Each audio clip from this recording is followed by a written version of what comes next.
السلام علیکم ورحمت الله وبرکاتہ. ګران دوستان الله دې وکړي چې روغ جوړ به یاست. زموږ د نن ورځې لیسن چې دی هغه آیټم نمبر 7 دی او په دې کې به موږ خبرې کوو په وات از دس. صحیح ده چې وات موږ سره WH انفارمیشن کوېشنز دی. صحیح ده او دا پوښتنه کوي چې دا څه شی دی. نو دلته دا یو روم دی. صحیح ده یو کوټه ده او د هغې چې کوم اجناس دي کمپوننټ دي هغه دلته دي. صحیح ده اوس د هغې په باره کې خبرې اترې کوو. صحیح ده وات از دس دا څه شی دی. دس از ا روم دا یو کوټه ده. صحیح ده نو راځو ووایو چې وات از دس دا څه شی دی. صحیح ده دلته وایي چې وات از دس دا څه شی دی. اټ از ا ټیبل. صحیح ده دا مکمل موږ سره څه شی دی یو ټیبل دی میز دی. صحیح ده همدارنګه په دویم نمبر کې دی موږ سره وات از دس دا څه شی دی. اټ از ا ټیبل کلوت. اوس چې دی د دغې پردې په باره کې خبرې کوو. صحیح ده اټ از ا ټیبل کلوت دا موږ سره ټیبل کلوت دی یا سرمیزي ده. په عامه اصطلاح کې دسترخوان ورته موږ ویلی شو. صحیح ده یعنې هغه چې موږ او تاسې پې ډوډۍ خورو ټیبل کلوت دسترخوان یا سرمیزي. صحیح ده همدارنګه what is this دا څه شی دی. it is a glass دا یو ګلاس دی. او زه د ګلاس په باره کې خبرې کوي.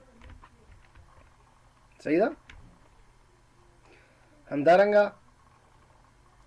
what is this دا څه شی دی. it is a spoon دا یوه قاشوقه ده. صحیح ده it is a spoon دا یوه قاشوقه ده. همدارنګه what is this دا څه شی دی. it is a drawer. drawer چې دی دراز ته ویلی کېږي. موږ ته په خپله اصطلاح کې دراز وایو. تاسې چې ورته هر څه وایي دغې ته څه ویلی کېږي ډراور. صحیح ده دغه الماریګانو کې چې وي او خلاصېږي او منځ کې یو څه شی موږ تاسې ږدو میزونو کې وي دفتري میزونو کې. همدارنګه ډراور ته موږ دراز وایو. صحیح ده همدارنګه what is this دا څه شی دی. it is a chair. صحیح ده دا یوه کرسۍ ده یا چوکۍ ده. اوس د دغې په باره کې خبرې کوي چې دا څه شی دی. what is this it is a chair. صحیح ده دا موږ سره یو چوکۍ ده. همدارنګه what is this دا څه شی دی. it is a towel. towel څه ته ویلی کېږي. towel ویلی کېږي دا دستپاک ته ویلی کېږي. صحیح ده یا جان پاک. نو towel چې دی ځان پاک ته ویلی کېږي. همدارنګه دستپاک ته هم ویلی کېږي خو هغې سره بیا هینډ ټاول چې موږ استعمال کړو نو دستپاک. صحیح ده اوس دې ځای کې موږ سره چې دی ایټم نمبر 8 دی پاسټراپي ایس دی. صحیح ده په دې پاسټراپي ایس سره هم موږ کولی شو پوزیشن او انرشپ چې دی ثابت کړو یعنی ملکیت په دې سره هم کولی شو وښایو لکه څنګه چې موږ په هیز هر او مای سره ښودو. صحیح ده یعنی دا د هغې پلار دی او دا د هغې مور ده دغسې چې موږ په هیز او هر سره ښوده هغه کولی شو موږ په پاسټراپي ایس سره هم وښایو. دلته موږ ته وایي چې لوک آټ پیج 17 یعنې تاسې وګورئ پیج نمبر 17 ته اګین یعنې دوباره ورته وګورئ پوینټ اینډ سې او اشاره وکړئ بیا یې ووایئ. صحیح ده یعنې 11مې صفحې ته وګورئ. هلته موږ د عظما او د عمر په باره کې چې مثال د هغوی مسټر شاه او د مسټرس شاه په باره کې موږ خبرې کړې وي که نه نو د هغې فیملی ممبرس په باره کې اوس دلته خبرې کوي موږ سره چې this is عمر's sister دا چې دی د عمر خور ده. صحیح ده دا اوس اصل کې دا جنۍ ته وایي. مثال دلته اوس تاسې پوه کړم. صحیح ده دلته صحیح ده اوس دې جلکۍ ته موږ ګوته باندې اشاره کوو چې this is عمر's sister یعنی مقصد زموږ دا وي خو اشاره موږ دې ته کوو this is عمر's sister. اوس که دا وایم چې this is Uzma's brother دا د عظما ورور دی. this is عمر's father او دا this is عمر's mother دا د عمر مور ده یا this is Uzma's mother او this is Uzma's father. صحیح ده په دغه ترتیب سره اوس راځو خپل درس ته.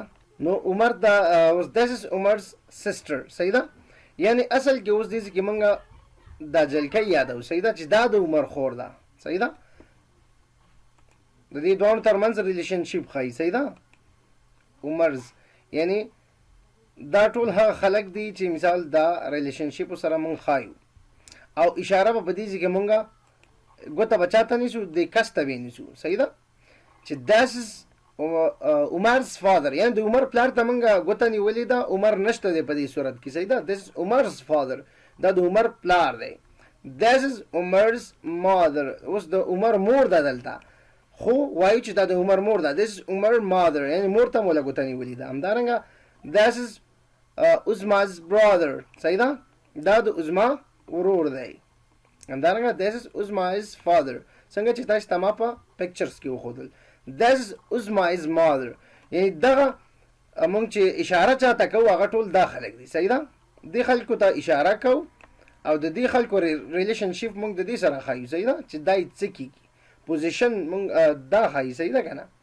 apostrophe s چې دی د دې کس ریلیشنشپ د دې کس سره ښایي Right aloud TR and DR صحیح ده TR او DR تاسې په لوړ اواز سره ولولئ چې زموږ سره tree دی truck دی همدارنګه train دی train اورګاړی truck یا لاری tree ونې ته ویلی کېږي صحیح ده dress دا د زنانو کالو ته ویلی کېږي driver دراز ته ویلی کېږي صحیح ده همدارنګه bus driver د بس ډرایور ته وایي دا اوس زموږ د نن ورځې درس الله دې وکړي چې تاسې ترې یو څه زده کړي وي دغه ویډیو د سره مخکې شیر کړئ تر څو نور هیوادوال هم وکولی شي چې په اسانۍ سره د انګلیش لنګویج زده کړي ښه او آباد اوسئ